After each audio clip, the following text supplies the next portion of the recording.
Bismillah ar-Rahman ar-Rahim. This is part 3 of the series, the Tablighi Jamaat. In part 2, there was discussion about how Maulana Ilyas started the work at a time when the British Empire was at its peak. Britain had won the war, the First World War, and now was in firm control of British India, as they were of other parts of the world. Uh, the environment was not suitable for the spread of Islam because the British had laid a groundwork. They had established missionary schools all over India, and they had changed the educational system. They had changed the judicial system. They had changed the political, economic, the whole structure of the society had been changed. So these were some of the things that was discussed in part 2 of the series. In this part, we'll continue on this theme that the environment in which Maulana Ilyas was working in India was a very hostile environment. The Muslims were so demoralized that they were not even able to uh, practice the very fundamentals of Islam. They had become so demoralized, the educational system had made them so uh, demoralized that they thought the practice of Islam was a useless activity, and the only way to make progress was through adopting the Western ways, the British ways.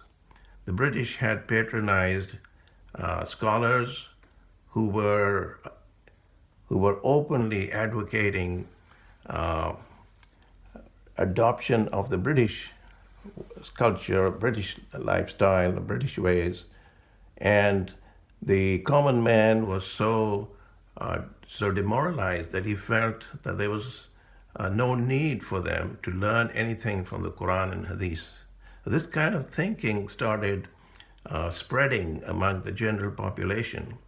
And when Maulana Ilyas was working, he was faced with this difficulty. People were struggling to make a living. He noticed that the Muslims were living in abject poverty, and they were struggling just to make their ends meet. So talking to such people was very hard for the Maulana to make them get his attention. And there are so many stories that he would go to people and beg them to listen to him. But there was a lot of resistance. But he continued to do the work, and he continued to make efforts on the common man. The ulama, of course, were in the madrasas, in the masajids, and they were not making any effort to go to the people. If people came to them, they would instruct them on the Quran and Hadith. And the environment was such that not too many people were interested in that. And especially with regards to the well-off people, the people who had means, they sent their kids, they sent their children to the British schools to learn English, to learn the Western ways, so they could get good jobs. And the British rewarded these people handsomely. The more British they were, the more accepted they were by the society. And in this way, the Muslims came to adopt British ways or the Western ways, and they started getting acceptance by the British to the extent that there were now two different classes among the British: the ones who were educated, who were educated by the British, and the ones who were educated by the local madrasas and by the masajids, by the imams. So the people who were educated by the British, they started looking down upon these people and thought they were an obstacle to progress. And they started blaming, and they started thinking that the more they practice Islam, the more backward they would be. Unfortunately, this thinking exists till the present time. So, as far as the British were concerned, they were very successful in instilling this kind of thinking among the Muslims. and they were very successful. They had knowledge that if Muslims turned to Islam and they turned to the Quran, they turned to the Hadith, they would not be able to control them. So their plan was to separate the Muslims from the knowledge of the Quran and from the knowledge of the Hadith. And they started spreading books and literature which was not appreciative of Islam, trying to create doubts in the minds of the people, and especially the educated Muslims started looking at the Quran and Hadith with a very different way. And they started patronizing those Muslims who were doubtful, skeptical.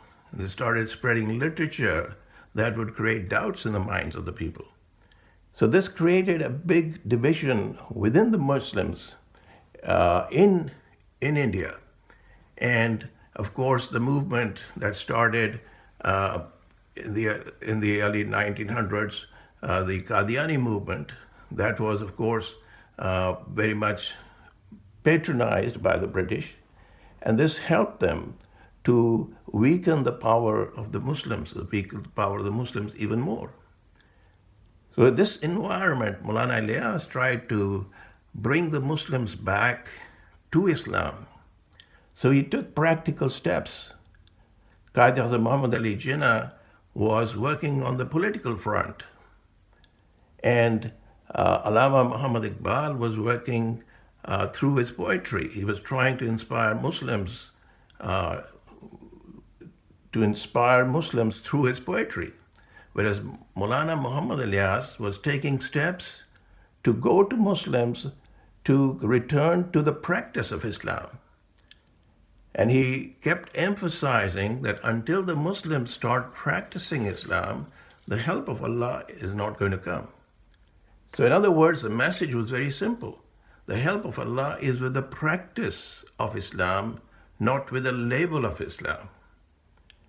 So this was creating a lot of turmoil among the people who were educated in the British system. They thought this was some kind of a new idea, and they started opposing it. And unfortunately, till this day, there are people in high positions who think that this work is an impediment to progress. And they point out to the success of the Western countries and see how they became successful by rejecting religion, and they made tremendous progress, whereas they forget the fact that the most religious generation in Islamic history, the generation of Sahaba, they were the most advanced people from the worldly point of view. That in Islamic history, the Muslims' decline started when they started leaving the deen, when they started going away from Islam, which is just the opposite of what happened in the Christian world. In the Christian world, when the Christians started leaving Christianity, they started making progress. Whereas in the case of Muslims, when the Muslims started leaving Islam, they started declining. And Maulana Ilyas tried to impart this message that the work of Tablighi, which was started by Rasulullah Sallallahu Alaihi Wasallam, brought success to the people to the Arabs. When he started doing Tablighi, and the Sahaba started doing Tablighi, the message started spreading, and with the spread of the message, the material progress started happening. And it kept going on until the Muslims stopped doing the work of Tablighi. And when they settled down and they remained satisfied with the material success, then the progress stopped to the extent that they became the most backward people. And this is the story in India, that when the Muslims achieved high level of material success, they became satisfied with that and they stopped the work of Tablighi. So Maulana Ilyas's message was very simple. He said, if you look at the history of Islam, you see that when the work of Tabligh goes on, then Muslims become strong in their iman and the deen starts spreading to others and others start coming into Islam. And when the work of Tabligh stops, what happens is the reverse, that the non-Muslims stop coming into Islam and the Muslims themselves start leaving Islam. So Maulana Ilyas tried to make effort on the people so that they could now come back to the original greatness, the greatness that was there at the time of the Prophet ﷺ and the time of his companions. And this message, of course, was very hard for the people in the educated Muslims to understand, because they were not aware, they were totally ignorant. And the history that was written by the British, of course, was written in a way to make the Muslims think that they have no mission, they have nothing. Islam is a private affair, it's not a responsibility. The common man in the street didn't understand that he was responsible to do the work of Rasulullah. He was given the message, he was told through the educational system that Islam is a private affair that needs to be kept in the house and it's not to be propagated. And people who propagate it, or people who try to invite others, they are misguided, they are extremists, they are fundamentalists. So all these labels started happening, and unfortunately to this day, if a person is making a claim that Allah subhanahu wa ta'ala has chosen this ummah of Rasulullah to deliver the message of truth to all mankind, this kind of thinking which comes from the Quran, this kind of message which comes from the Quran, they blame the Maulvis, the Imams, for spreading extremism, fundamentalism. And of course, the educated people, people educated in the Western literature and the Western philosophy, they do not understand this. Their mindset is very different. And in this way, the British succeeded completely. So those institutions that were established by the British continue to exist till this day.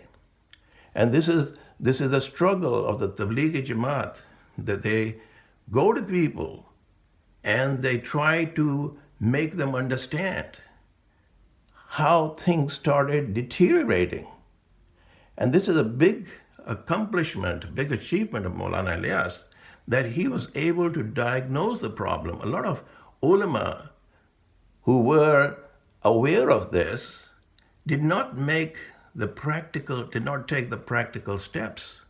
So Maulana Ilyas started with a new novel program. He understood that the people are not going to come to him and learn Islam. So unlike the other ulama of that time, he started going out to the people. And he started this movement to bring people to the masjid, spend some time in the masjid, and learn the deen. And then go out and then try to invite others. And in the beginning, people, the ulama of that time, did not understand what this work was. They couldn't understand why anybody is going to people's houses and shops and bazaars and asking people to give their time. They couldn't understand this. The thing they were used to was that people who want to learn the deen, they will come to them and they will teach them, and then the work will go on. But Maulana Ilyas had this understanding that this is not going to happen. So he started going out to people, and then slowly and gradually, the ones who listened to him, who understood the message, they started going out too, and the numbers started increasing. So the method is very different. The method is novel, reaching out to the people and then asking them to give time. Because in this work, the Tablighi Jamaat doesn't ask people for money. There's no fundraising. It's asking people for time. So people go and join the Jamaat for whatever time they're able to do it, for 3 days or 40 days or whatever. And in this time, they go through a certain program. And the program is actually to change their thinking. And of course, to learn the basics, because a lot of people who come into this work may not even know the very fundamentals of Islam. They could be from different occupations. They could be doctors, they could be lawyers, they could be professors, they could be anybody. And they're able to understand what was the mission of Rasulullah. So this work attracted a lot of people, and the numbers started spreading to the extent that Jamaat started going overseas. For many years, the work was just in India. And it started spreading to other parts of the world. And the Muslims started realizing that they had a mission. That the mission of Rasulullah is till the end of times. And until they do that work, Allah subhanahu wa ta'ala's help is not going to come. So it's a very different way of looking. So Maulana Ilyas's contribution in this matter is so great. One cannot even imagine what would have happened if this effort was not made at a time when the Muslims was so demoralized that they thought there was no way they could practice. So they started leaving Islam and started adopting ways of the unbelievers, to the extent that most of them didn't even know the basics. So Maulana Ilyas was reaching out and doing something practical, while Muhammad Ali Jinnah was working on the political front. And this, of course, helped they spread the message among the Muslims. And Muhammad Iqbal, Allama Iqbal, was inspiring with his poetry. So all these things were happening at the same time.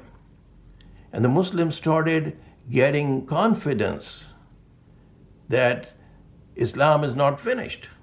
Because the British Times had made them think that Islam is something of the past.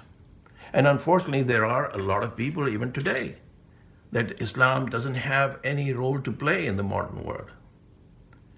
So this work of Tablighi has done a lot of things among the common persons. And this work, of course, keeps growing, and the more people start thinking in terms of the Quran, start thinking in terms of what Allah is saying, then they're seeing the benefits. So Maulana Ilyas started this in the 1920s, and then his son, Maulana Muhammad Yusuf, he continued with this work. And then after the creation of Pakistan, it came into Pakistan, and later on it spread to Bangladesh, where there's very big marakas in these countries. And in almost every masjid, you see the activity is going on. So this work, unfortunately, is not even understood by a lot of ulama. They do not understand what is the value of this. The criticism is that these people who come in this work, they're not knowledgeable, and they should not be going out to do tabligh. They do not understand that these people are, in many cases, people who had no knowledge of Islam and no practice of Islam. And we know later on a lot of celebrities came into this work who were living in a very different world. And then they became tablighis. They started inviting others to Allah. Now this is a very big change. In a standard madrasa, in a standard Islamic institution, you see a lot of people getting knowledge, but you don't see them having the same zeal, the same enthusiasm, and the same spirit to go out and reach out to the common people. Some of these people who came into this work, when they started reaching out to the common people, they were critics. The people started criticizing. And how come these people whose lives were very different are now becoming tablighis and trying to invite others? So the common person now understands the value. The people who are doing this work, They understand the value of this work, and they are doing this on a regular basis. And of course, the work goes on from the home, from the masajids, from wherever they are, and people in high places. You see, they are reaching out to people who they are in contact with. And this is the story of Islam, that during the time of the Sahaba, wherever they went, the deen spread in those areas. And those people who learned the deen, they went to their areas, they went to wherever they came from, and it started spreading. So this work needs to be studied. People should look into the people who are not aware of this, and especially the Western educated people. The Western educated Muslims are not aware of the benefits that this work has brought to the Ummah. Most of these people who were educated in Western schools and who are still being educated in Western schools are not aware of what the Quran is saying. So in this work, when they come and start doing it seriously and properly, then they start seeing how the thinking of the Quran is so different from what they have been taught. So this is why Tablighi Jamaat say, whatever you're doing, we're not telling you to stop doing that. We are simply asking you to learn what Allah has taught and then keep doing what you're doing. So inshallah, this will continue with the next part, how the Jamaats are formed and how they go into different areas and how they do the education and what message they're giving to the people. We have to understand they're not teaching people Islam. They're just teaching them their responsibility. And they're actually not teaching, they're teaching their own selves. The responsibility that Allah subhanahu wa ta'ala has given to the Muslims. Because this is the last ummah. No prophets are going to come. And this ummah has to do the work of prophets. And to do the work of prophets, people should have the qualities. They should have certain qualities like the firm belief in La ilaha illallah, and the firm belief that Muhammad Rasulullah is the last prophet. Now this is something that people understand, they know the meaning of this, but they do not, in many cases, understand what are the requirements of the kalima. When we say La ilaha illallah Muhammad Rasulullah, it has placed responsibility on the believer. It means the person who really honestly believes in that is claiming that he'll obey no one except Allah subhanahu wa ta'ala, as shown by Rasulullah. Now this is a very profound statement, that this is a negation of all the creation. It starts with La, which negates every other ilah, and tells the person that you obey Allah and as shown by Rasulullah. And once this is done, of course, the other qualities, they have to be learned. So being a Muslim is a responsibility. It's not a label. Being a Muslim is a job. It's a full-time job. And how can you do a job when you don't know what are the requirements of the job? So Maulana Ilyas kept teaching people what are the requirements, what is required when you believe in the kalima La ilaha illallah. So inshallah, in the next part, we'll talk more about the qualities that the Tablighi Jamaat stresses upon while doing the work of Tabligh. Wa akhir dawana in alhamdulillah rabbil alameen.